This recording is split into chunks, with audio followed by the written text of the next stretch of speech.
يلا بينا نعمل الكوبيبة الشامي، طبق أساسي معانا على سفرة رمضان. وعاملة خلطة حلوة جدا، وحاطة مكون سحري بيخلي طعمها خطير. يلا بينا نشوف عملناها ازاي. شايفين؟ وجربت معاكم بقى هنا قالتها، ولا فكت مني ولا شققت ولا أي حاجة. وحشو يجنن. طبعا قرمشة بقى من بره ومن جوه طرية وجوسي. تحفة، جربوا الطريقة دي إن شاء الله هتعجبكم. يلا بينا نشوف عملنا ايه. معايا هنا كوبايتين من البرغل الناعم، ولو انت جبتي برغل خشن حاولي تطحنيه في الكبة بتاعة التوابل بتاعتك لحد ما يبقى ناعم معايا خالص، لان احنا مش هنستخدم كبة نهائي، كله عجن وبايدينا. خلاص، بالكوباية اللي عايرتي بيها البرغل هنعاير بيها المكون اللي هقول لكم عليه دلوقتي. هنروح بس نغسل البرغل غسلة كويسة. شايفين يا جماعة قبل ما يتغسل؟ شايفين الشوائب والتراب والحاجة اللي عليه؟ لازم يتغسل. خلاص غسلته بقى ورجعت لكم اهو. هنحط بقى عليه ايه؟ هنحط عليه نص كوبايه من دقيق السميد. ايوه، دقيق السميد بتاع البسبوسه بيخلي العجينه طريه وتحفه. واحط التوابل بتاعتي، شويه ملح وشويه فلفل وشويه بابريكا وكاري ومعلقه صغيره من السبع بهارات. هقلب الكلام ده كله كويس جدا.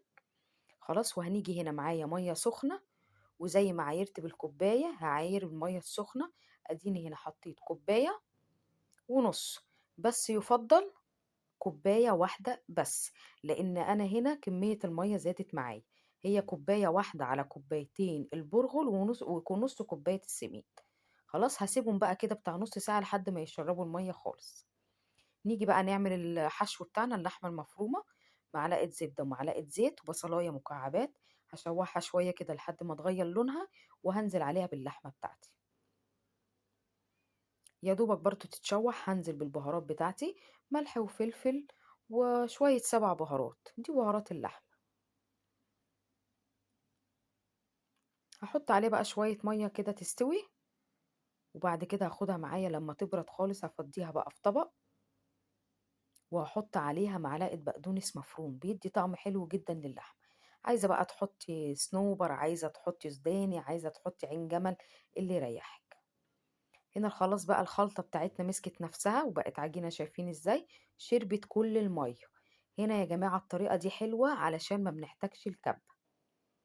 اهو شايفين العجينة متماسكة معايا وكويسة. طيب هضيف بقى عليها ايه؟ بصلاية كبيرة مبشورة ومطعمة. البصلاية مطعماها بقى بايه؟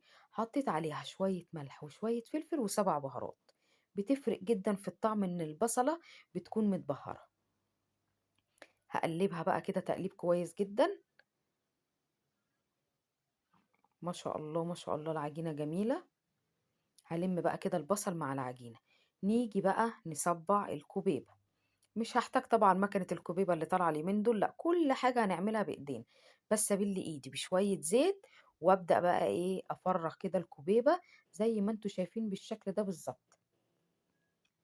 هعملها كده تبقى شبه القرطاس، واحط الحشو بتاعي واقفل بالراحة اهو. وبرضو ابل ايدي زيت.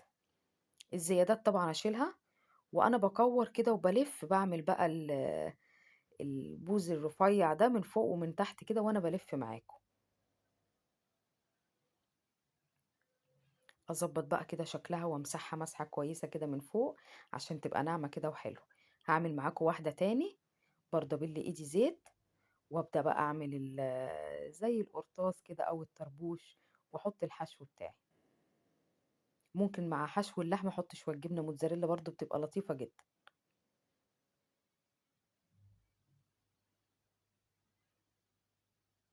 اهو خلاص كده هحطها بقى في الطبق، وهدخلها بقى الفريزر تجمد.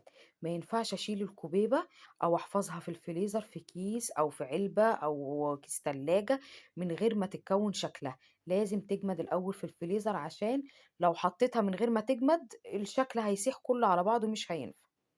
خلاص هنا بعد ما جمدت حطيتها بقى في طبق. عايز تحطيها في اكياس تلاجة حطيها، وغطيتها كده واحفظها في الفريزر. وجربوا الوصفة دي وان شاء الله تعجبكم.